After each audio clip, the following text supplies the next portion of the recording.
Africa needs from asset management essentially more. They need more people to save. People that are saving should do so more effectively, and we also need more sources of money that come in to invest in Africa. If we just go back to the first part, many countries in South Africa and in the broader Africa do not save, and they've got negative nominal savings rates if you look at the household sector. Now the problem with that is that if they don't save, then there's no asset creation, there's no capital creation, and for that reason there's no income, which means that the GDP growth trajectory in those countries will be quite low. So asset managers need to create product that get people to save in the formal sector. Because if you look at Nigeria, for example, 64% of Nigerians during the last year they saved, but only 24% of them saved in the formal sector. And they use that money and they consume it, and they don't use it for asset creation and for income creation. So the type of product that we need to get into Africa is the type of product that brings savings understandably and cost effectively into the formal sector. The second point is on getting people that are saving to do so more effectively. There's a few shocking statistics out from the OECD in a study that they did in 2013, where they looked at the net replacement ratio in pension funds.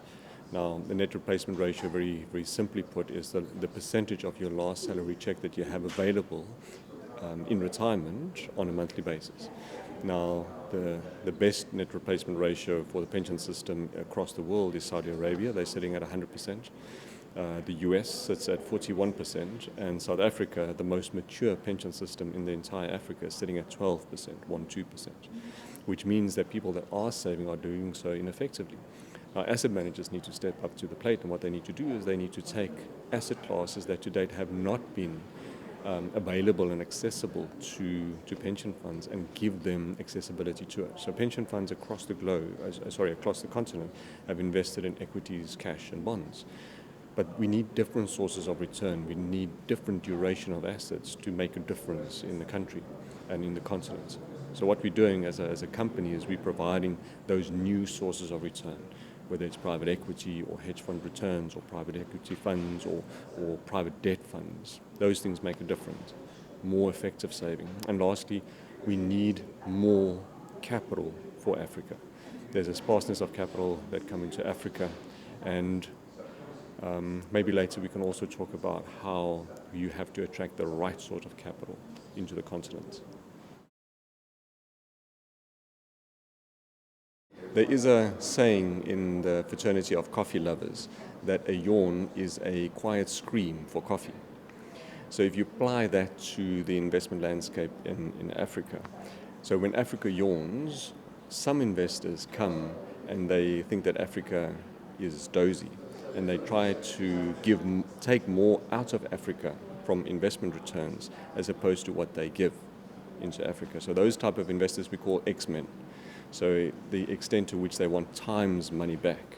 They see Africa as the final frontier for super returns and do not think necessarily about sustainable investment in Africa. So that's not the type of investor that you're trying to bring in to the continent.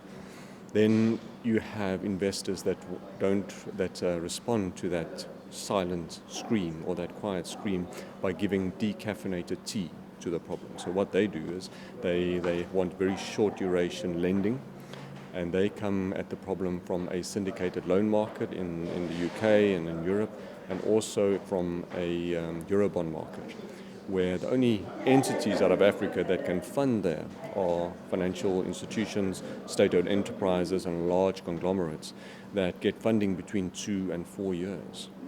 But Africa needs not decaffeinated tea, Africa needs cappuccino, it needs espresso. So the type of cappuccino that we need in Africa will be private debt funding.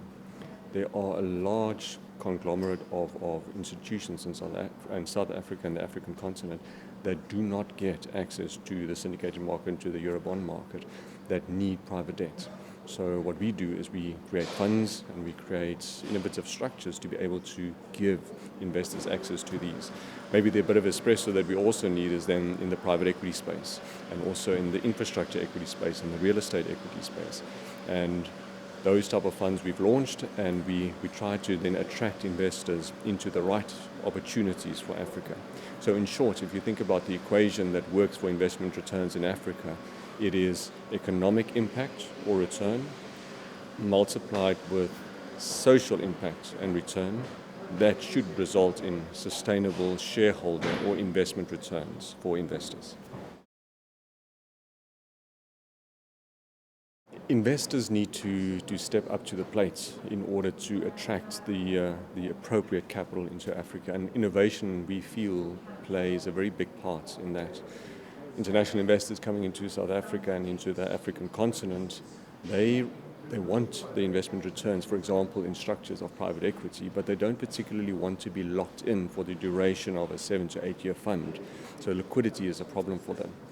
So what we've done is we created a fund and tried to innovate around what the continent requires, and that is longer term funding and investment, and the converse requirement for investors to have shorter duration funding and investment into the continent. So what we did was, in the private equity space, we put a fund together that is a hybrid fund structure, where we allow the fund to make direct investments into private equity, but also to make investments on a secondary basis. In other words, buy interest in private equity funds that have run for a period of time, and then also make investments into other private equity funds. So you've got the combination of direct investments, of secondaries, and also investments in funds, other funds.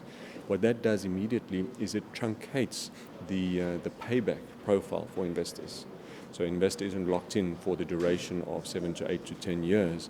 It will get his money back over a period of time. And usually that weighted average duration of that type of investment will then be between 4 and 5 years, as opposed to the 7, 8, 9, and 10. So innovation plays a massive part in bridging the gap between what Africa needs and what investors want. So the biggest risk to the successful financing of Africa is what we term capital that will be disappointed. Because in the last year, in the year 2014, there was $4 billion worth of financing raised for Africa. $4 billion. That is the largest amount per jurisdiction that was raised for the year in the entire globe. Now, that money was raised, and now that money needs to be deployed. Our worry is that there is a risk that the investors that have put their money into these structures do not necessarily understand what it takes to deploy money into Africa. If you take infrastructure, for example, offshore investors like European investments and investors out of the US, they understand infrastructure financing to be of a concessionary nature, so concession financing. But in Africa, the problem is that you don't necessarily have the regulatory and the institutional infrastructure to allow concession financing. So we did a financing of the Lekki Toll Road in Nigeria, for example. Now, the Lekki Toll Road, it took us 3 years to help government in Lagos draft the legislation just to toll. And then you had to get to financial close, and then only did you get to deploy the cash. And only thereafter did you develop and get the money returned. So investors come at the infrastructure problem and investment opportunity in Africa with a particular mindset of what financing should look like, and don't necessarily understand the time frames that it takes to invest the money. And the opportunity is still there, but they might be disappointed with the time frames.